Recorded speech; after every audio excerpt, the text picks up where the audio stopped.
At my engagement party, my mother-in-law looked me straight in the eyes and called me a son stealer. Then she pushed me in front of everyone. But what happened right after left the whole family speechless. Hi, I'm Emily and welcome to Mother-in-Law Wars. Here we share real family dramas that are so intense, you won't believe they actually happened. Don't forget to subscribe, and let me know in the comments where you're listening from. I love hearing your stories too. When I think about how it all started, I still can't believe how far things went. My name is Emily, I'm 29 years old, and 3 years ago I met Daniel, the man I thought was going to bring peace and stability into my life. Daniel was attentive, protective, always looking out for me. From our very first date, I felt I could trust him, and in no time, I was convinced he was the person I wanted to build a future with. At the beginning, everything felt like a dream. We'd walk through the city holding hands, laugh about silly things, make plans for trips, and talk about our future as if it was already written for us. But what I didn't know was that behind all that love, there was a shadow growing bigger with every step forward in our relationship. His mother, Margaret. The first time I met Margaret was at a family dinner, just 2 months after I started dating Daniel. I remember he was so excited. He wanted his mom to meet me because, according to him, I was the love of his life. I was nervous, of course, but in a normal way, like anyone would be when meeting their partner's family. What I wasn't expecting was the way she would welcome me. She shook my hand, yes, but with that cold smile that never reaches the eyes. You know the kind I mean? A smile that looks polite on the surface, but underneath it's just judgment. She looked me up and down, and the very first thing she said was, "So you're Emily." Daniel always had very particular taste. I didn't know what to reply, so I just smiled. I tried to convince myself that maybe that was just her personality. Maybe she was a little dry at first, but with time she would warm up to me. That night, during dinner, she asked me plenty of questions, but they didn't feel like normal questions. They felt like an interrogation. She wanted to know where I worked, how much I made, what kind of family I came from. Everything subtle but loaded with meaning. Daniel tried to ease the tension, joking around and holding my hand under the table, like he was silently telling me, "Don't worry, everything's fine." And I believed him. I told my heart that Margaret just needed time to get to know me, but that time never came. On the contrary, every encounter with her turned into a small battlefield. At first, it was comments disguised as concern. "Are you sure you know how to cook the way my son likes? He's very particular with his food. That dress doesn't really suit you, Emily." But well, Daniel has always been good at finding beauty in the simple things. I'd laugh awkwardly, pretending it didn't bother me, and in front of everyone I tried to show patience. After all, I kept reminding myself over and over, Margaret was the mother of the man I loved. How could I fight back without causing a bigger conflict? The problem was, those comments didn't stay as just words. Little by little, Margaret started doing things that made it very clear she didn't accept me. She'd invite Daniel to family dinners and forget to invite me. She'd organize gatherings and come up with excuses so I wouldn't be there. And whenever I asked directly, she always had a quick answer ready. "Oh, Emily, I didn't want to bother you. I thought you'd be busy." Daniel noticed it, of course he did, but he tried not to confront her. He was in an impossible position, torn between his love for his mother and his love for me. And even though he said I was his priority, many times he chose silence instead. I remember one night in particular. We were having dinner in our small apartment, and exhausted from all the tension, I asked him directly, "Daniel, does your mother hate me?" He put his fork downside and took my hand. "It's not that she hates you, Emily, it's that she feels like she's losing me. We've always been very close, and now she sees I'm no longer just hers. Please give her time." I looked into his eyes and I wanted to believe him. I promised I'd be patient, not because Margaret made it easy, but because I loved Daniel too much to give up. I thought that if I endured a little longer, she would finally accept me. What I didn't know was that patience was going to cost me tears, humiliation, and a pain I never imagined I could take. Because what started with little comments was about to turn into something much bigger, much crueler. Margaret wasn't just a difficult mother-in-law. She was a woman willing to do anything to keep her son under her control. And without realizing it, I had become her #1 enemy. That was the true beginning of my war with her. A war I never asked for, but one that was about to change everything. Over time, Margaret's little digs stopped being subtle and turned into comments that were a lot more direct. I tried not to let myself get hooked, but there were moments when it was impossible to ignore her. And even though Daniel tried to mediate, sometimes it seemed like even he didn't know how to react. One evening, we went to her house for dinner. I had prepared a dessert with so much care, because I knew it was Daniel's favorite. When we arrived, Margaret looked at it, barely sniffed it, and set it aside on the table without a word. During dinner, she proudly placed her own dessert in the middle, and said with a smile, "Now this is the one my son actually likes." I swallowed hard. Daniel gave me an uncomfortable look, but he stayed quiet. That silence hurt almost more than her words. It was like I didn't even exist in that moment. Another time, during a family lunch, Margaret started telling childhood stories about Daniel. Everyone was laughing, until she suddenly added, "Daniel always said he'd marry someone like me, a strong woman, devoted to her family, not someone who spends so many hours at the office." The laughter around the table died instantly. My face was burning. I didn't know if I should answer back, get up, or just vanish. Daniel tried to change the subject, but Margaret had already achieved what she wanted, making me feel out of place, like I would never be good enough for him. The hardest part was that she often did this in front of other relatives. It wasn't just a problem between her and me. It was as if she wanted the whole family to see me as an intruder. It embarrassed me, and at the same time, filled me with bottled-up rage. One day, on Daniel's birthday, things became crystal clear. I had organized a small surprise at our apartment: balloons, cake, a few close friends. Margaret showed up with an enormous, expensive cake, and when she set it on the table, she announced, "This is how you really celebrate a son." That sentence cut through me like a knife. I had spent the whole week planning every detail to make Daniel happy, and with just a single remark, she erased all of it. Daniel, once again, stayed quiet. I looked at him desperately, waiting for him to say something, anything, but all he did was kiss his mother on the forehead and thank her. That night we argued. I told him I couldn't take the humiliations anymore, that I needed him to set boundaries. He defended himself by saying he didn't want to fight with her, that I had to understand her.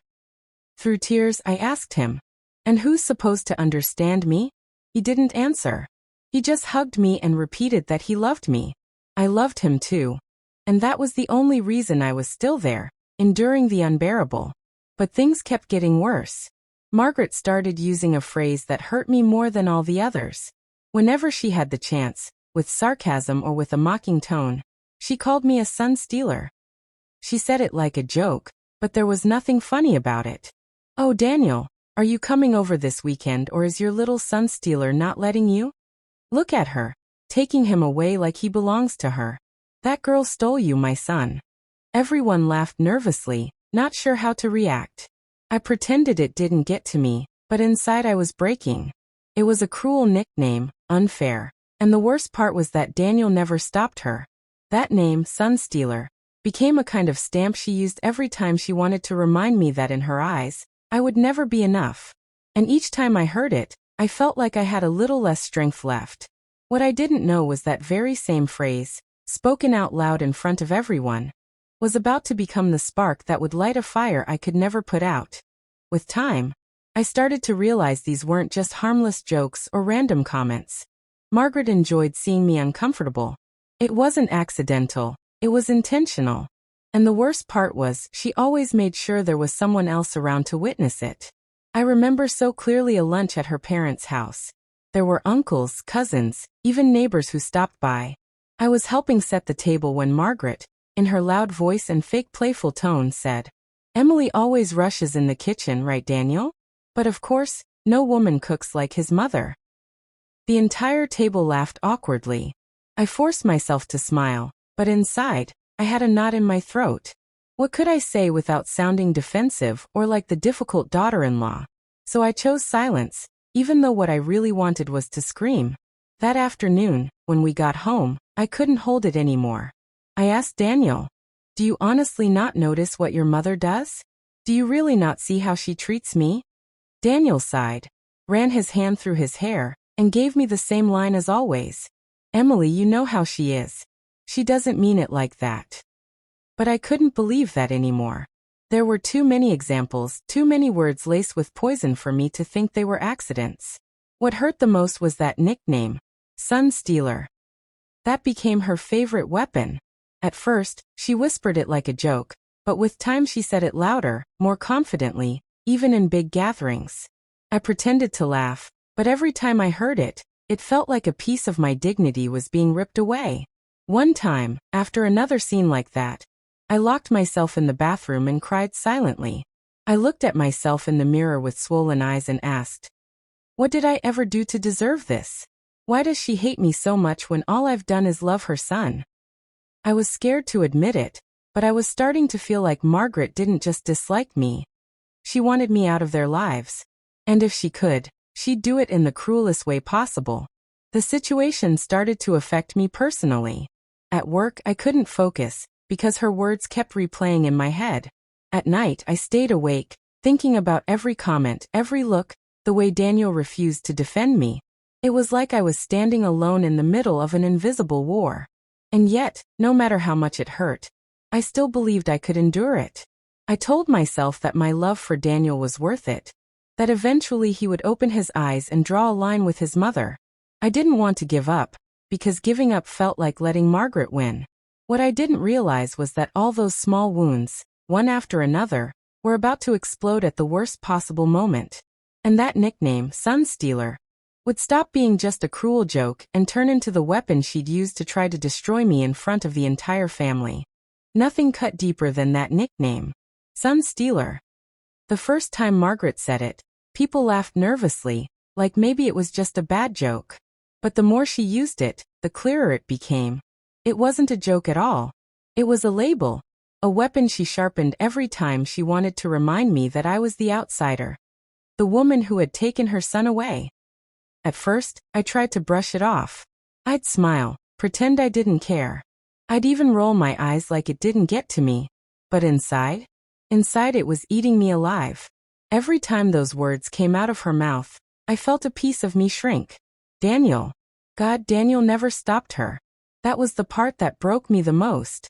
He would just sit there, frozen, or worse, he'd smile awkwardly, as if laughing along would make it less cruel. I wanted him to defend me, to stand up and say, stop calling her that. She's my wife. She's the woman I chose. But he never did. And the silence hurt more than the words. One afternoon, we were at Margaret's house for Sunday lunch. There were cousins, uncles, her friends from church, people everywhere. I was pouring drinks when Margaret said, loud enough for the whole room to hear, careful, Daniel. If Emily keeps holding on to you like that, she'll lock you up forever. You know what she is, right? She's a Sun Stealer. The laughter that followed was like a chorus of knives stabbing me from every direction. I froze, holding a glass in my hand, pretending I didn't hear. My face burned. My chest tightened. And in that moment, I realized I wasn't just fighting Margaret anymore. I was being judged by everyone around her. That night, when we got home, I broke down. I told Daniel I couldn't take it anymore.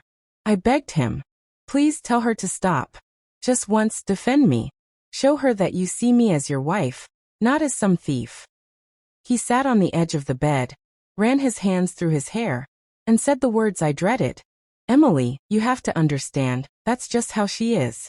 She doesn't mean it. I wanted to scream. I wanted to shake him and ask, if she doesn't mean it, why does it hurt so much? Why do I cry in the bathroom every time we come back from her house? But instead, I stayed quiet. I curled into myself, crying softly, while he patted my shoulder like I was a child throwing a tantrum. The nickname didn't stop. In fact, it got worse. Margaret began to use it as if it were my actual name. If she called Daniel on the phone and I answered, she'd say, oh, it's the Sun Stealer. Is Daniel there? If we arrived late to a family gathering, she'd say, of course they're late. The Sun Stealer always has to get ready. It was relentless. I could see people around her getting uncomfortable, but no one dared to correct her. And every time, Daniel stayed silent. One evening, I remember standing in front of the bathroom mirror, makeup half removed, eyes swollen from crying. I whispered to myself. If she keeps calling me that, one day I'm going to start believing it. And that terrified me. Because I knew I wasn't stealing him. I was loving him. But Margaret was twisting the story, making me the villain in a play I never asked to be part of. It began to affect my relationship with Daniel in ways I couldn't hide anymore. I started pulling away, not because I loved him less, but because I couldn't bear the thought of being humiliated again. When he suggested visiting his mom, I'd suddenly be too tired. Or I'd make up excuses to stay home. But he always insisted.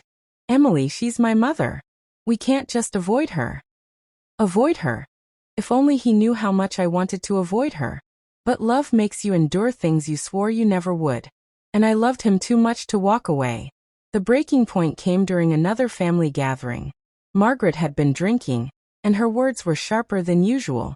In front of everyone, she raised her glass and said, "To my son, may he never forget who he really belongs to. And to the woman who stole him, may she remember that mothers come first." There was laughter, yes, but also an uncomfortable silence that lingered after. Daniel lowered his eyes. I excused myself and went to the bathroom, where I locked the door and cried silently for 15 minutes. That night, lying in bed next to him, I stared at the ceiling and realized something terrifying. This wasn't just a mother-in-law problem anymore. It was becoming a marriage problem. And unless something changed, Margaret's voice was going to be the one that decided the future of our relationship. I loved Daniel. I wanted to believe our love was stronger than her poison. But as I wiped the tears from my face, I had to ask myself, how many more times can I survive being called a thief before I start to lose myself completely? What hurt me the most about Margaret wasn't just what she said, but where she chose to say it. She never attacked me in private, never in the safety of a quiet conversation. No, her way of striking me was always in front of others, as if her mission was to make it crystal clear to the whole family, and anyone watching, that I wasn't welcome. I remember one Sunday vividly. The family had organized a big lunch in her parents' backyard. Long tables, kids running around, music playing in the background. I had spent the whole morning cooking a dish I was proud of, because I wanted to contribute, to feel included. I made my favorite lasagna, the one Daniel always said he loved. When we arrived, I placed the tray on the table. A few people commented on how good it smelled, and for a brief moment, I felt a spark of pride. Maybe, just maybe, I was finally fitting in. But then Margaret appeared. She looked at the dish, curled her lip, and said loudly, dripping with sarcasm, "Oh, but Daniel never eats that much cheese. I don't know how you keep him from getting sick with you." A few people chuckled, others looked away uncomfortably. My cheeks burned hot. Daniel, once again, stayed silent. He served himself a tiny portion of my dish, as if to pacify me, but never once told his mother to stop. The rest of the lunch was more of the same. Margaret told stories about Daniel's childhood, but always ended them with remarks designed to cut me out. When he was little, he used to tell me he'd never leave me. And look at him now, trapped by his little son Steeler. There were nervous laughs. I gripped my glass so hard my knuckles turned white, fighting the urge to cry, fighting the urge to shout. I had learned by then that any reaction from me would only be turned against me. Later, as I was clearing some dishes, I overheard Margaret speaking to her sister, unaware that I was standing just a few feet away. "Emily will never be enough for him. She doesn't have half the class he deserves. Daniel deserves someone better." Those words cut through me like blades. I froze with plates in my hands, forcing back tears. Why did everything I do seem worthless to her? Why was nothing ever enough? That night, at home, I confronted Daniel again. I told him exactly what I had heard, begged him to defend me, to talk to his mother. His answer was the same tired excuse. "Emily, what do you want me to do? She's never going to change. If I confront her, it'll just make things worse. You're stronger. You can handle this." Handle this. Those words broke me. Why was it always on me to endure? Why was I the one who had to stay quiet? The one who had to swallow the pain? The one who had to keep turning the other cheek? With time, I started to feel myself disappearing. I laughed less, spoke less, even cared less about how I looked. I lived on edge, always waiting for the next jab, the next humiliation. It was like walking through a minefield, never knowing which step would set off the next explosion. The worst moment came at a child's birthday party. There were kids playing, adults chatting, laughter all around.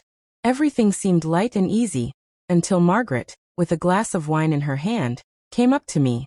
She gave me a slow once-over and then, loud enough for the whole room to hear, said with that poisonous smile I knew too well, "Poor thing.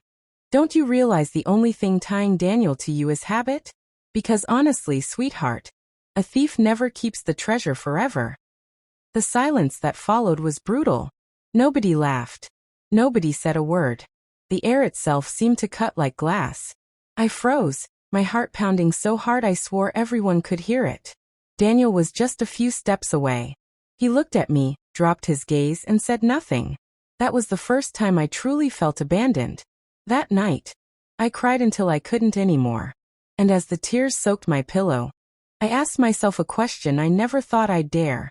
What if Margaret is right? What if I'm not enough for him after all? What I didn't know was that this insecurity, that wound she had ripped open, would soon be used against me in the cruelest way possible. Out in the open, in front of everyone. Because the worst was still to come. I thought I had been humiliated before. I thought I had already reached my limit with Margaret's words, her smirks, her cruel little jokes. But nothing, absolutely nothing, prepared me for what happened next. It was supposed to be a simple family dinner. Daniel and I had been invited to celebrate his cousin's promotion. Margaret was, of course, the center of attention, fluttering from one guest to another like the queen of the evening. I had convinced myself to go, even though my stomach was in knots the entire drive there. I told myself I could handle it, that I'd smile, keep quiet, and get through it. The first hour wasn't too bad. People were polite, I helped in the kitchen, I even laughed at a few stories. But Margaret had a way of waiting until the perfect moment. When I was relaxed, when I had let my guard down, to strike.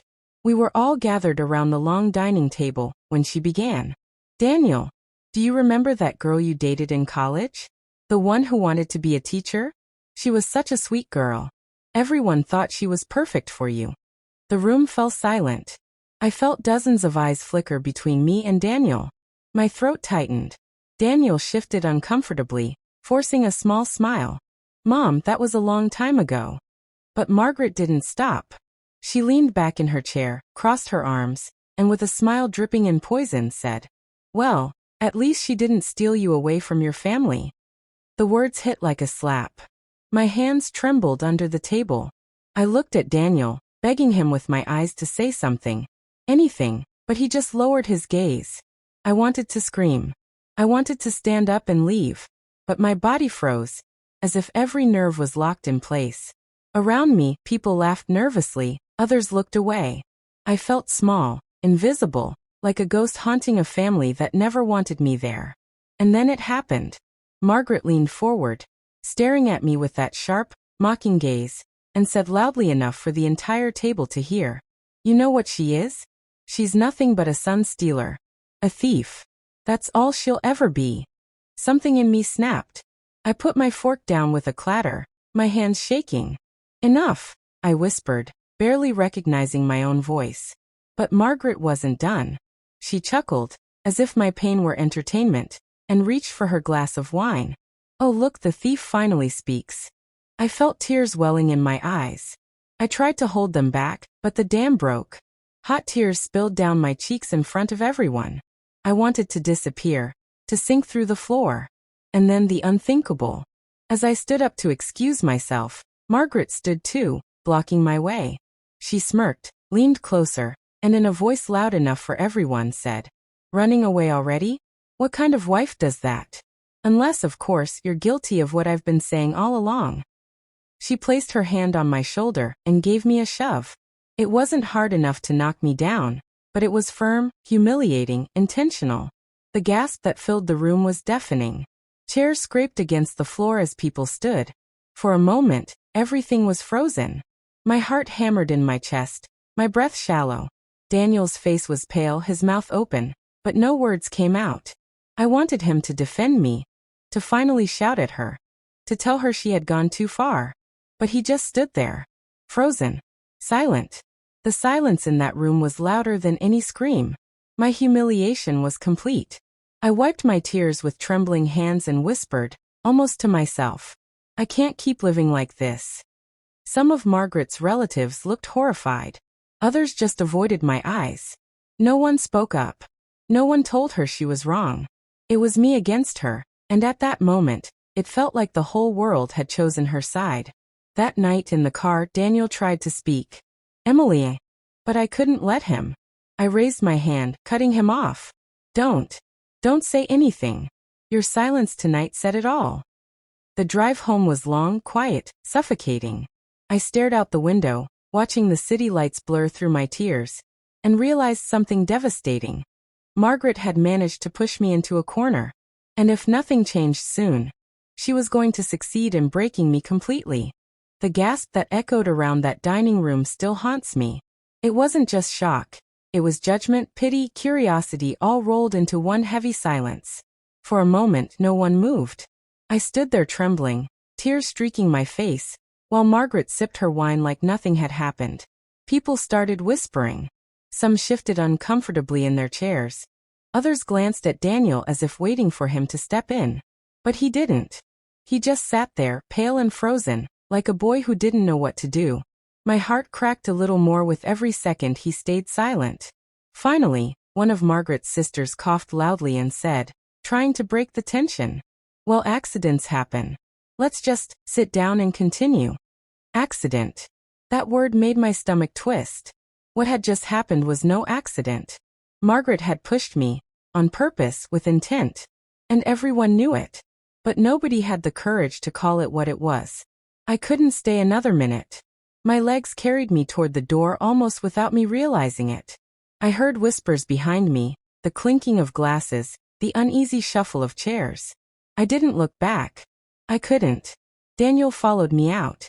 I heard his footsteps rushing behind me, his voice calling my name. Emily, wait. I spun around in the driveway, tears blurring my vision. Wait? For what, Daniel? For your mother to humiliate me again? For you to sit there and watch while she destroys me piece by piece? He raised his hands, helpless, like he was trying to calm me. I didn't know what to do. My voice cracked. You do nothing, Daniel. That's the problem. Every time she insults me, every time she mocks me, every time she calls me a thief, you do nothing. And tonight, when she put her hands on me, you stayed silent again. For a moment, he looked like he might cry. His lips trembled, but the words didn't come. Finally, he muttered the same excuse I had heard 100 times. She's my mother. I laughed bitterly, a sound that felt foreign coming out of me. And I'm your wife. Or does that mean nothing to you? We stood there in the dark, the muffled sounds of the party drifting out of the house, the night air heavy around us. For the first time, I saw doubt in his eyes. Not about his love for me, but about his ability to stand between us. That night, the drive home was unbearable. The silence between us wasn't just silence. It was a wall, thick and cold, separating us. I stared out the window, clutching my hands together until my knuckles turned white. When we got home, I went straight to the bedroom. Daniel followed, hovering in the doorway like a stranger in his own home. Emily, please, he whispered. I love you. Don't let her come between us. I turned to him, my voice low, steady, almost frightening even to me. She already has, Daniel. And you let her. I lay awake that night long after he fell asleep. His breathing was calm beside me, but my mind was spinning. I replayed the push over and over, the look on Margaret's face, the silence in that room, the sting of betrayal from my husband's inaction. For the first time, I wondered if love was enough. Could love survive this kind of war? Could it survive a mother-in-law who seemed determined to ruin me? And a husband who refused to defend me? The next morning, things didn't get better. My phone buzzed with messages from some of Daniel's relatives. A few were kind. I'm so sorry for what happened. That wasn't right. Others were colder, blaming me. You overreacted. You should know how Margaret is by now. It felt like I was on trial, like the entire family was picking sides. And I already knew which side most of them were on. Daniel tried to act normal, making coffee, offering me breakfast. But I couldn't even look at him. Finally, I said, if you can't protect me from her, then maybe I need to protect myself, from both of you. He froze, the mug in his hand trembling. What does that mean? I swallowed hard. It means I can't keep living like this. If nothing changes, Daniel, I don't know how much longer I can stay. His face crumpled. For the first time, he looked terrified. And maybe that was what it would take. Me finally standing up, not just to his mother, but to him too. What I didn't realize was that this was only the beginning. Margaret wasn't going to stop. The push had only emboldened her. And the next time, her cruelty wouldn't just hurt me. It would drag Daniel deeper into the war between us. The push should have been the end.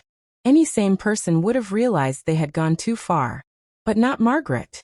For her, that night wasn't a warning, it was a victory. And victories only made her hungrier. The days that followed felt like walking through fog. Daniel and I barely spoke. When we did, the air was heavy with words left unsaid.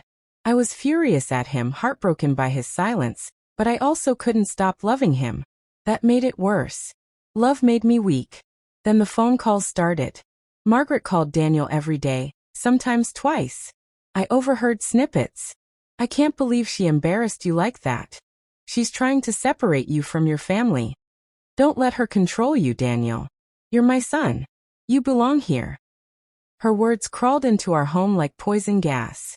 Daniel tried to hide the calls, lowering his voice, stepping into the balcony. But I wasn't deaf. I knew what she was saying. And each whisper I overheard carved another crack into our marriage. One evening, after yet another tense phone call, I finally snapped. What did she say this time? I demanded. Daniel rubbed his forehead. Emily, please. It's not worth repeating. Not worth repeating? She's destroying us, Daniel. And you just sit there and let her. She's my mother, he shouted suddenly, louder than I'd ever heard him before. The silence after that shout was deafening. I stared at him, shocked. He had finally raised his voice, but not at her. At me. I whispered, my voice trembling. And I'm your wife. Or did you forget? He tried to reach for me, but I pulled away. That night, I slept on the couch. My back ached, my heart ached more, but I couldn't bear to share a bed with him. The following weekend, Margaret invited us over again. I didn't want to go. Every cell in my body screamed, don't go. But Daniel insisted. It'll make things worse if we don't show up. So I went. Against my better judgment, I went. From the moment I walked into her house, I could feel the tension thick in the air. Margaret greeted Daniel with open arms, kissed his cheek, and ignored me completely. Not even a glance. Not a word. I may as well have been invisible. During dinner, she spoke to him non-stop. About his job, his health, his childhood. She laughed at his jokes, touched his hand, leaned in close. To anyone watching, it looked like I wasn't even his partner. I was just some guest tagging along. Then came the dagger. She lifted her glass, smiled sweetly, and said in front of everyone. To Daniel, my son, my pride, my everything. And to Emily, well, I suppose every story needs a villain. The laughter that followed was cruel. My chest burned with humiliation. I glanced at Daniel, praying he would finally defend me. But he just stared at his plate, his jaw tight, his hands trembling. He said nothing. After dinner, I confronted him outside. Why didn't you say something? Why do you let her treat me like this? He exploded. Because it's easier that way. If I argue, it just gets worse. You don't understand what she's like. Tears streamed down my face. No, Daniel. You don't understand what this is doing to me. To us. For a long time, neither of us spoke. The night air was heavy, filled with all the words we couldn't say. And in that silence, I realized something. Margaret wasn't just attacking me anymore. She was forcing Daniel to choose. And every time he stayed silent, he was choosing her. The war wasn't just between a mother-in-law and a daughter-in-law anymore. It was a war for Daniel's loyalty. And I was starting to lose. I used to believe silence was strength. That keeping my mouth shut made me wiser, calmer, more mature. People always say, don't lower yourself to their level. And for a while, I convinced myself that was noble. That I was the better person for letting Margaret's cruelty wash over me without reply. But silence wasn't noble. Silence was surrender. And Margaret knew it. She fed on it. Every time I swallowed my pride and stayed quiet, she grew bolder. Every time Daniel sat there and said nothing, she grew stronger. Our silence was her oxygen. After that dinner where she toasted Daniel and called me the villain, something inside me cracked. I came home, locked myself in the bathroom, and stared at myself in the mirror. My eyes were red, my lips trembling, but there was a spark there I hadn't seen before. A voice inside whispered, "If you don't fight back soon, you won't just lose your marriage, you'll lose yourself." The next family gathering was at Margaret's house again. Walking into her dining room felt like stepping onto enemy ground. The table was perfectly set, candles flickering, wine glasses sparkling. She greeted Daniel with open arms, her perfume clinging to him long after she let go. And she brushed past me as if I were a shadow. Dinner started out smooth, suspiciously smooth. Everyone laughed, passed dishes, clinked glasses. For a moment, I wondered if maybe, just maybe, she had run out of ammunition. But Margaret never ran out. She was a strategist. She knew how to wait for the perfect moment to strike. Halfway through the meal, she turned to me, her smile sugary sweet. "So, Emily, when are you going to give my son a child? Or are you too busy keeping him all to yourself?" The table fell silent. Forks froze. My cheeks burned hot, my chest tightened. Every eye was on me, waiting for my usual forced laugh, my tight smile, my silence. But this time was different. This time, I didn't swallow the humiliation. I looked her straight in the eye, my voice shaking but clear. "Margaret, I am Daniel's family, whether you like it or not. And the only thing I've ever stolen is his heart." The silence stretched. You could have heard a pin drop. Some people gasped softly. One of Daniel's cousins even smirked like they'd been waiting for this moment all along. Margaret's eyes narrowed. Her wine glass trembled slightly in her hand. For the first time since I met her, she looked rattled. It didn't last long. She recovered quickly, but the crack was there. "Careful, dear," she said smoothly. "Pride comes before a fall." Daniel looked at me like I had detonated a bomb under the table. He was stunned, maybe even afraid. But I didn't regret it. For once, I wasn't invisible. Later that evening, I slipped down the hallway toward the bathroom. On my way back, I heard voices coming from the kitchen. Margaret's, sharp and cutting, whispering to her sister. "She thinks she's clever. She thinks she can talk back to me in front of everyone. She'll regret it. No woman takes my son from me." My stomach dropped. I froze in the dark hall, my hands trembling. For a moment, the old Emily wanted to cry, to run.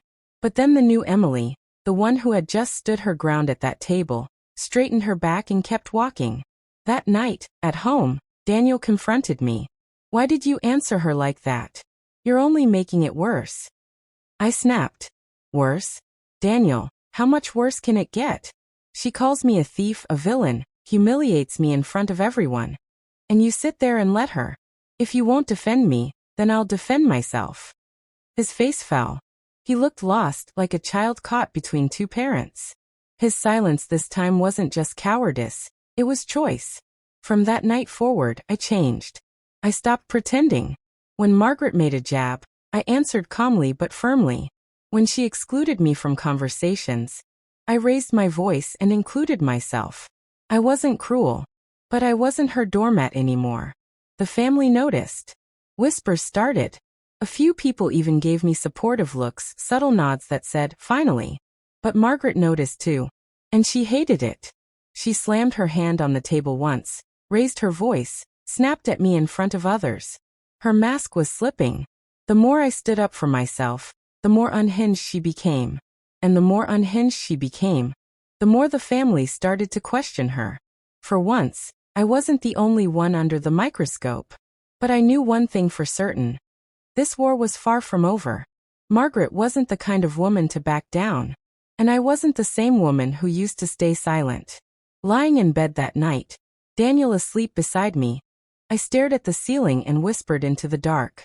If she wants a war, then she'll get one. And this time, I won't be the one to break. When Margaret realized she couldn't silence me at the table anymore, she didn't back down. She simply changed her strategy. If she couldn't keep control in the family dining room, Then she would expand the battlefield. And suddenly, it wasn't just me versus her in private. She wanted the entire world to see me as the villain. It started small. Whispered comments to neighbors, subtle digs to church friends, little hints dropped into conversations with anyone who would listen. I began noticing it in the way people looked at me. Polite smiles that didn't reach their eyes, conversations that trailed off when I walked into the room. At first, I thought I was imagining it. Paranoia maybe. But then I overheard two women at the grocery store, friends of Margaret's, talking near the produce section. "She keeps Daniel away, poor man," one said. "Yes, Margaret told me she practically locks him up. Controlling, that one." I froze, my hands gripping a bag of apples so tightly I nearly tore it open. Locks him up. Controlling. Words Margaret had planted in their mouths. Words that didn't belong to me at all. Soon it wasn't just whispers. It became stories repeated enough times to sound like truth. A cousin pulled me aside one afternoon, her eyes darting nervously as she whispered, "Emily, I don't know if you realize this, but Margaret's been telling people you're isolating Daniel. That you don't let him visit unless you approve. People are starting to believe her." The irony nearly made me laugh. Margaret was the one chaining him down, not me. But in the court of public opinion, she was winning. And then came the online posts. Margaret wasn't exactly tech-savvy, but she knew enough to use Facebook and Instagram. She posted pictures of herself and Daniel together, hugging, smiling, with captions like, "A mother's love can't be broken, no matter who tries to come between us." Another time, she posted a photo of an empty chair at Sunday dinner. Some people forget what family means. Everyone knew who she meant. She didn't have to say my name. The comments poured in. Friends writing things like, "You're such a strong mom," and "He's lucky to have you." Some even hinted that Daniel should come home more often. My phone buzzed with messages from acquaintances asking if I was okay. Their tone laced with gossip more than concern. I confronted Daniel about it. "Do you see what she's doing? She's dragging our marriage into the public eye. She's painting me as the villain." He sighed, his shoulders heavy. "Emily, they're just posts. Don't let them get to you." "Just posts? Daniel, she's destroying my reputation. She's making sure everyone sees me as the problem, and you're letting her." But as always, he refused to confront her. His silence wasn't neutral anymore. It was complicit. The isolation grew heavier. Friends from his side stopped inviting me to things. When I did show up, conversations went quiet the moment I entered. People who used to hug me now gave me stiff handshakes, their eyes sliding past me like I was a stranger. The breaking point came at a neighborhood barbecue. I dreaded going, but Daniel insisted. "It'll be worse if we don't," he said. So we went. Margaret was already there, glowing with pride, surrounded by her circle. When she saw us, her eyes lit up, not with joy, but with mischief. She raised her voice just enough for everyone nearby to hear. "Well, look who finally decided to let him out of the cage tonight." Laughter erupted. Real, genuine laughter. From people who barely knew me. My stomach dropped. My hands shook. My cheeks burned so hot I thought I'd faint. I turned to Daniel, begging with my eyes, "Say something. Please say something." But his jaw clenched, his fists curled at his sides, and still, he said nothing. I managed to hold myself together until we got home. Then I broke. I locked myself in the bathroom, slid down against the cold tile wall, and sobbed into my hands. Over and over, like a mantra, the words slipped from my lips. "She's destroying me. She's destroying me." But then, as the sobs slowed, another thought took root. A dangerous thought, but one that filled me with a new kind of energy. If she wants to fight in public, then I'll fight her in public. If she wants to expose me, I'll expose her. If she wants war, I'll bring her one she won't survive. That night, as I lay in bed staring at the ceiling, I realized Margaret had backed me into a corner so tight that there were only two choices left. Surrender completely, or come out swinging. And for the first time, I was ready to fight her on her own terms. I used to tell myself that silence was strength, that if I kept my head down, smiled, and let Margaret's words slide past me, I was proving I was above her cruelty. People always say, "Don't lower yourself to their level." But the truth is, I wasn't rising above anything. I was drowning under it. Silence wasn't strength. Silence was surrender. And Margaret thrived on it. Every time I bit my tongue, she smirked. Every time Daniel stayed quiet, she grew bolder. Our silence was her throne, and we had been keeping her seated on it for years. But that night, after the barbecue where she mocked me in front of strangers, I broke. Sitting on the bathroom floor with mascara streaks down my cheeks, whispering, "She's destroying me," over and over, something inside of me finally snapped. I realized that if I didn't speak soon, I would lose more than my dignity. I would lose myself. So the next time Margaret humiliated me in public, I didn't stay quiet. I didn't force a smile. I let my voice, shaking, raw, but mine, finally come out. It happened at another family dinner. Her house again, her kingdom, her stage. The long dining table was full. Cousins, uncles, neighbors, people she had handpicked as her audience. She was glowing, glass of wine in hand, waiting for her chance. And she didn't wait long. Halfway through the meal, she leaned back in her chair, looked straight at me, and said in a voice dripping with poison but wrapped in sugar, "So, Emily, how does it feel knowing you'll never be the woman Daniel really needs? Some thieves can keep the treasure for a while, but never forever." The laughter she expected didn't come. Instead, the room went still. Forks hovered in midair. A baby cried somewhere in the back, the sound sharp against the silence. Everyone was waiting for me to do what I always did. Force a laugh, shrug it off, disappear into silence. But I didn't. I looked her dead in the eyes, my hands trembling under the table, my voice coming out steadier than I felt. "At least I didn't raise a son who can't speak for himself." Gasps rippled through the room. A fork clattered to the floor. Daniel's head jerked toward me like I'd just struck him. Margaret's face froze, her mouth half open. For the first time since I had met her, she was speechless. It lasted only a second, but that second was mine. The silence stretched. Then I heard it, a chuckle quickly stifled. One of Daniel's cousins bit back a laugh. An aunt coughed to cover a smile. Someone whispered, "She's not wrong." Margaret's face went crimson. She slammed her palm against the table, rattling the glasses. "How dare you? In my house, at my table. How dare you speak to me like that?" I leaned forward, my heart racing but my voice calm. "How dare you, Margaret? For years you've insulted me, humiliated me, called me names while Daniel sits here silent. Tonight, I won't stay quiet." The room was electric. Nobody moved. Daniel buried his face in his hands. Margaret sputtered, trying to form words, but they didn't come as smoothly this time. Her mask was slipping. Later that night, Daniel cornered me in the kitchen. His voice was tight, full of fear, not anger. "Emily, what have you done? You've started a war we can't win." I looked at him, my chest heaving. "No, Daniel. Your mother started this war the first time she called me a thief. Tonight, I finally decided to fight back." He shook his head, torn between us, his lips trembling like he wanted to argue but couldn't.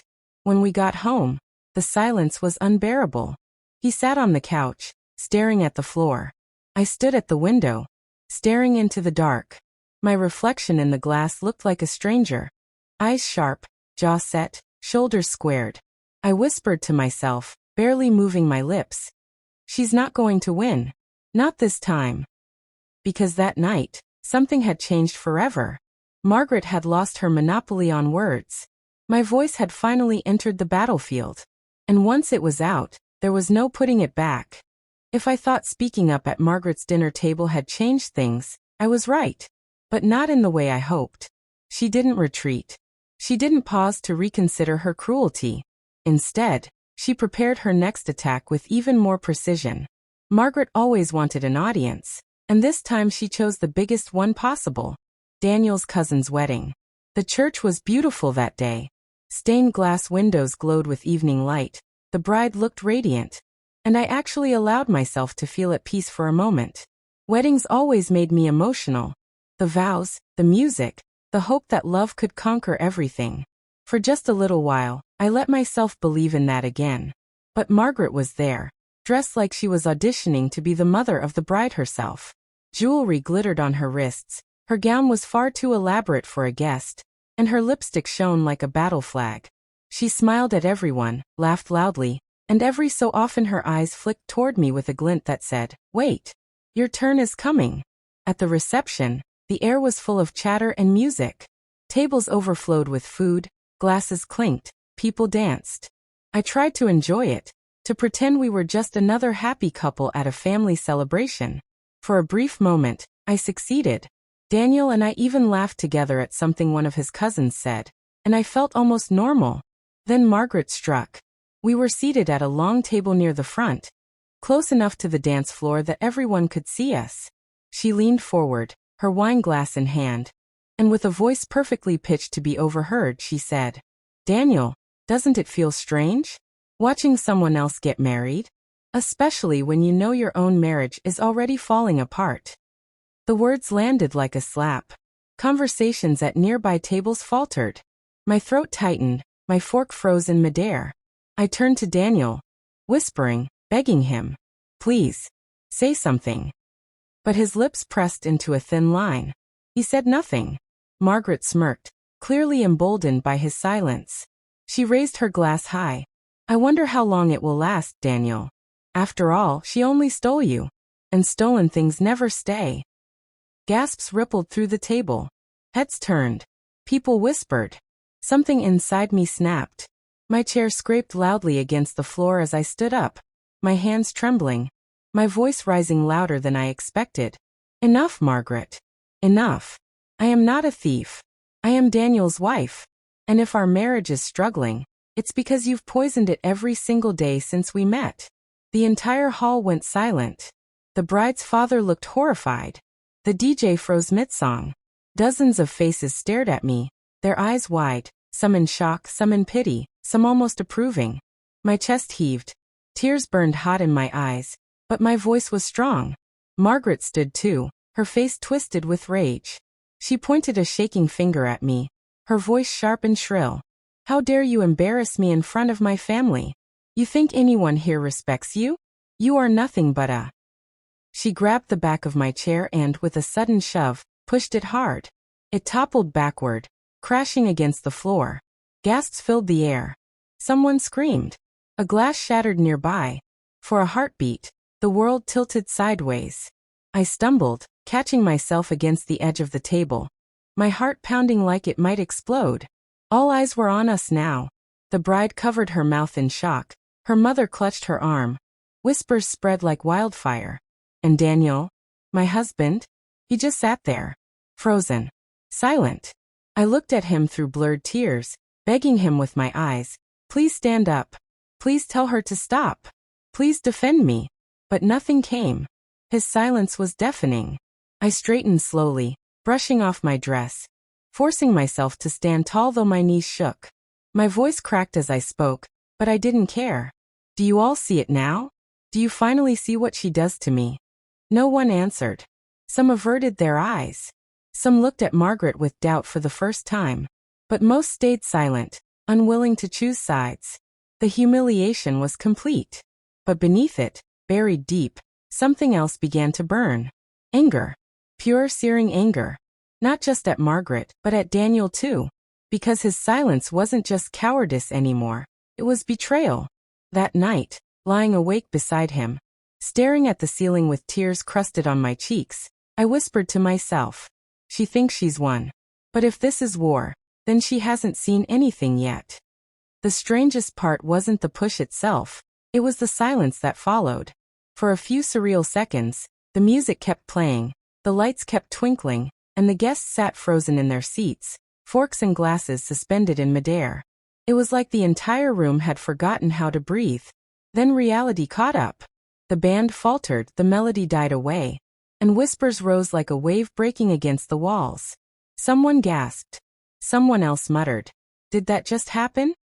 The bride's mother pulled her daughter aside protectively, as if Margaret's fury might spill over and consume everyone.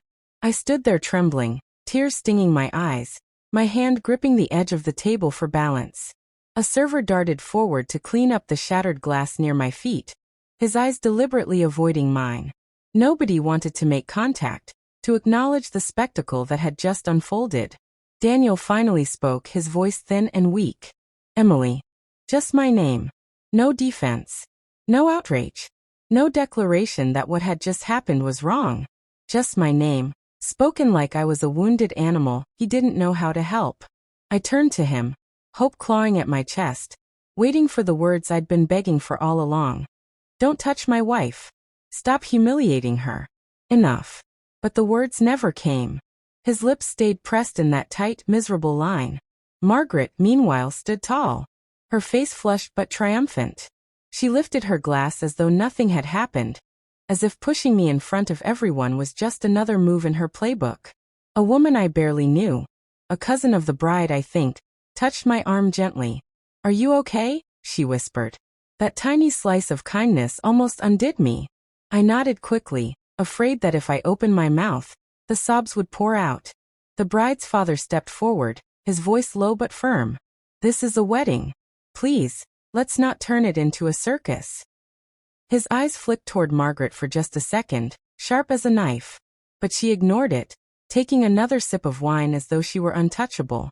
Someone ushered me toward a side hallway. I didn't resist. My body moved on autopilot, my heels clicking against the floor as I followed the guiding hand of the bride's sister, Laura. She led me into a small lounge away from the noise, handed me a napkin, and spoke the words that broke through the fog. That wasn't your fault. I laughed, but it came out as a bitter cough. Tell that to the jury out there. Laura shook her head. They're not a jury. They're just people who'd rather stay silent than take a stand. That doesn't make you guilty. Tears blurred my vision. For the first time that night, I felt like someone saw me. Not as Margaret's villain, but as a human being. Daniel appeared minutes later, closing the door behind him. He looked pale, his tie crooked, his shoulders hunched. Emily, he said again, my name now a plea. Please let's talk. I snapped. Talk. Daniel, I've been begging you to talk for years. To say one word when she humiliates me. To stand up for me. Tonight, she put her hands on me in front of everyone, and you still said nothing. His mouth opened, closed. He ran his hand through his hair, looking like a man trapped in quicksand. I didn't know what to do. You do nothing, Daniel. That's the problem. And your silence speaks louder than anything she says. For a moment he looked like he might cry. He whispered, she's my mother. I laughed bitterly, wiping at my tears. And I'm your wife. Or did you forget which one you married? Laura excused herself quietly, leaving us alone in the lounge.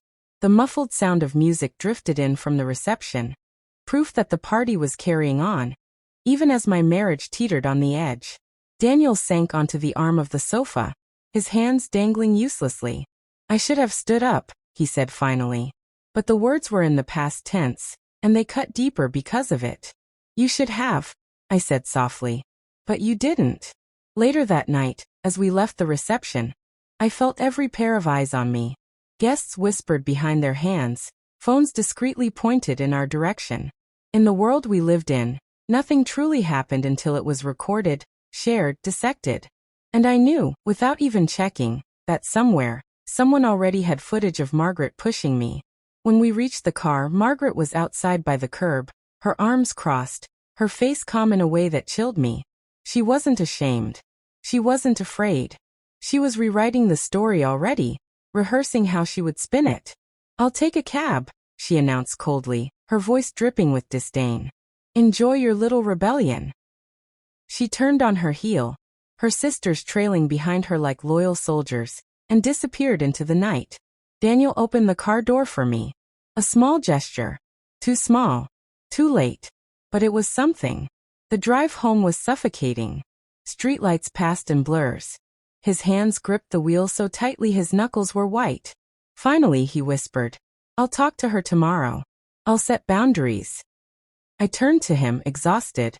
Boundaries aren't words, Daniel. They're actions. They're the lines you draw and actually stand on. He didn't reply. The silence filled the car, heavier than ever. That night, lying awake in bed, I realized the aftershock of that wedding wasn't just humiliation. It was clarity. Margaret had made her move, and Daniel had failed me again. The question now wasn't whether she would strike again. It was whether I had the strength to keep standing when she did. The wedding should have been the climax, the final, unbearable humiliation that ended everything. But Margaret wasn't finished. If anything, the push in front of all those people had given her momentum. She didn't just want to hurt me anymore. She wanted to destroy me completely. In the days after, the phone calls started. Not just from Margaret, but from relatives, friends, even neighbors. Some whispered apologies. "I'm so sorry, Emily, that was awful." Others were harsher. "You shouldn't have caused a scene. You embarrassed the family." Each message was another cut. I realized the family wasn't united anymore. They were split into two camps. Those who pitied me but stayed silent, and those who openly sided with Margaret, repeating her version of events as though it were gospel. Her version spread fast. She told anyone who would listen that I had provoked her, that I had stood up and disrespected her in front of everyone, that I had ruined the wedding. In her story, she wasn't the aggressor, she was the victim, the poor mother defending her son from a manipulative wife. And people believed her. They always believed her. One evening, I went grocery shopping and ran into a woman from Daniel's extended family. She glanced at me, then leaned in and whispered, "Emily, you should apologize to Margaret. It would make things easier." I stared at her, my heart pounding. Apologize? For what? For being pushed out of my own chair. The woman flushed, muttered something, and walked away quickly. But her words stuck with me. They weren't hers. They were Margaret's.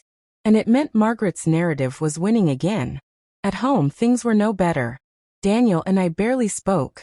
When we did, our conversations spiraled into arguments that went nowhere. He was torn in half, pulled between loyalty to his mother and loyalty to me. And instead of choosing, he chose paralysis. One night, I asked him point blank, "Daniel, if it came down to it, if you had to choose between me and your mother, who would you choose?" The silence that followed was louder than any answer. He looked at the floor, his hands clenched, his jaw tight. He didn't speak. And that silence was all the answer I needed. I started to wonder if Margaret had been right all along. Maybe I was just a thief in her eyes.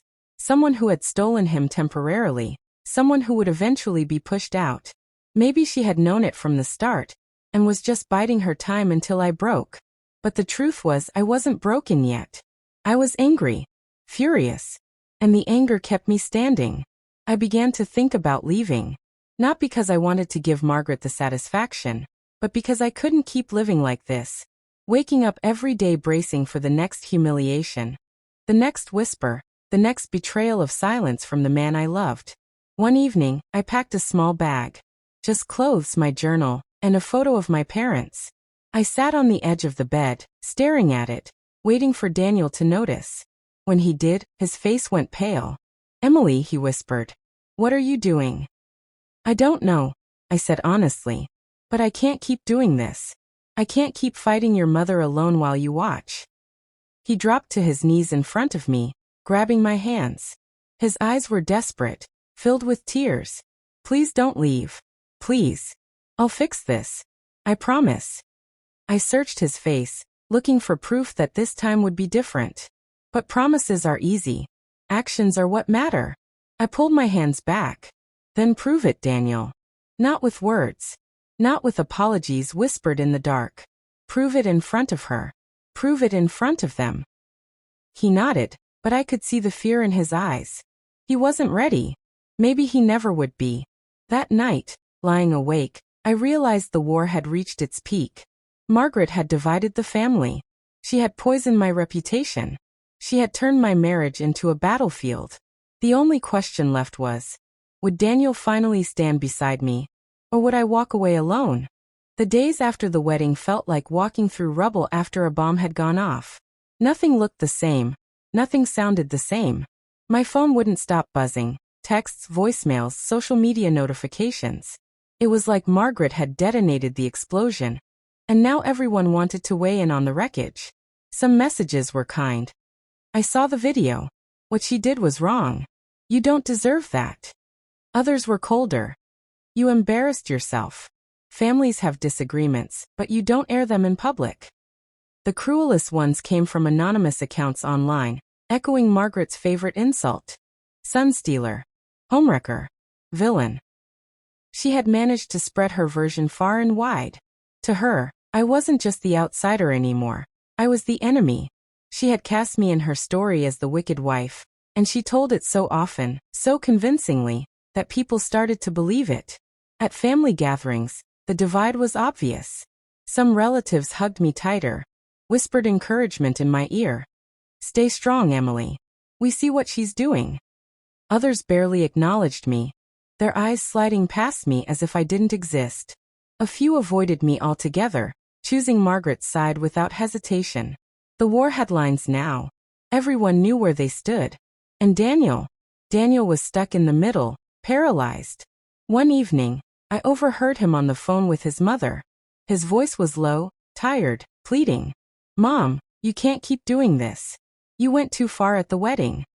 Her voice carried through the receiver, sharp and cutting. "Too far? I'm protecting you. She's tearing you away from your family. I won't stand by and watch her ruin you." I leaned against the wall, my chest aching. When he hung up, I asked quietly, "And what did you say to her?" He hesitated. His eyes darted away. "I told her I loved her," he admitted softly. My heart sank. "And me." He swallowed hard. "You know I love you." But love without action is like a promise written in sand. The tide washes it away before it ever matters. The rumors spread faster than I could keep up with them. At the grocery store, people stared. At work, colleagues whispered when they thought I couldn't hear. Even at church, I felt the eyes of people who had heard Margaret's side, and decided it must be true.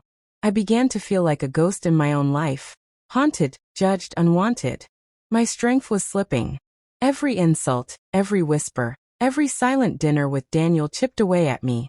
One night, I broke down completely. I sat on the kitchen floor, hugging my knees, sobbing until my body shook. Daniel found me there, knelt beside me, and tried to hold me. But I pushed him away. "Do you see what she's done?" I cried. "She's everywhere. She's in my head, in my work, in my friends. She's taken over our lives. And you still can't choose." His face crumpled. Tears filled his eyes. "I don't want to lose either of you," he whispered. I stared at him, my chest burning. "Then you're going to lose both. Because I can't live like this anymore, Daniel. I can't." He grabbed my hands, desperate. "Please, Emily. Don't go. Give me one more chance. I'll fix this. I swear." I wanted to believe him. I wanted to hold on to the man I fell in love with. The kind, thoughtful man who once made me feel safe. But Margaret had turned him into a shadow of himself, and I wasn't sure he could come back from that. That night, as I lay in bed, I stared at the packed bag still sitting in the corner. My choice was clear. Stay and keep fighting a war I couldn't win alone. Or walk away before Margaret destroyed what little of me I had left. The clock ticked loudly in the silence. My heart pounded in my chest. And for the first time, I admitted the truth to myself. The marriage wasn't just between me and Daniel anymore. It hadn't been for years. Margaret was always there, sitting between us, whispering in his ear, poisoning every moment. And unless something drastic happened, she was going to win. The packed bag sat in the corner of our bedroom for 3 days. I didn't touch it. I didn't unzip it. But its presence haunted the room, a silent ultimatum. A question hanging in the air. Stay or go? Daniel noticed it every time he walked in. He'd glance at it, swallow hard, and say nothing. That was his pattern. Silence, always silence. But this silence was heavier than all the rest. It was the silence of a man who knew his world was slipping through his fingers, and didn't know how to stop it. On the third night, I couldn't take it anymore. I stood in front of the bag, staring at it like it could answer for me. My heart pounded. My throat burned. Finally, I whispered, "I can't do this anymore." Daniel looked up from the couch where he sat slumped, his phone in his hand. He froze, his eyes wide, his voice breaking. "Emily, please. Don't say that." I turned to him, tears streaking my face. "She's winning, Daniel. Your mother is winning. She's poisoned everything. Our family, our friends, even our marriage. And you've let her. I don't even recognize us anymore." He stood quickly, crossing the room in a few steps, grabbing my hands. His grip was desperate, trembling. "I'll fix it.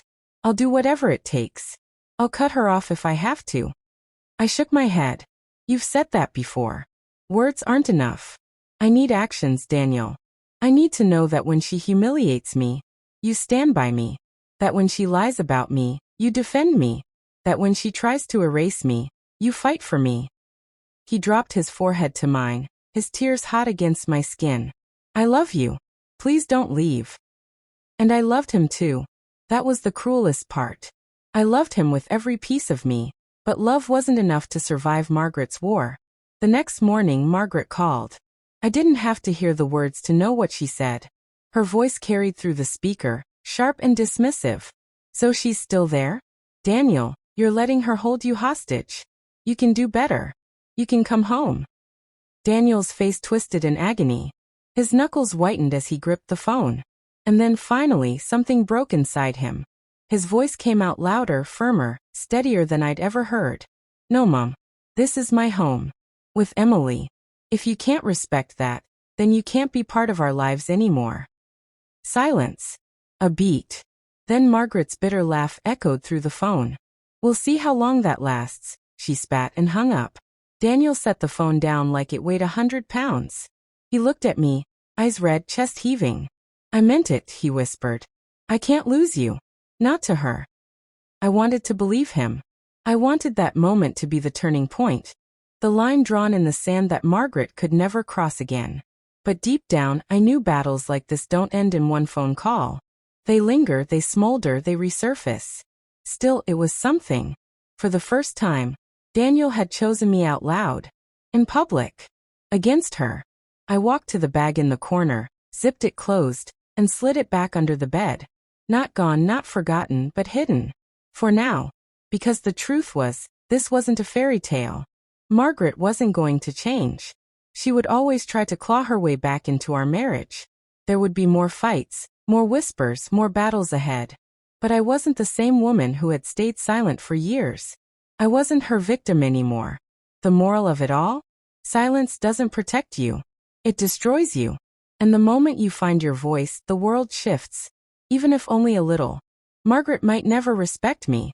She might never stop trying to break me. But she would never again mistake my silence for weakness. And if Daniel ever forgot that, if he ever slipped back into the shadows of his mother's control, the bag under the bed would remind him. My love was strong, but my strength to walk away was stronger.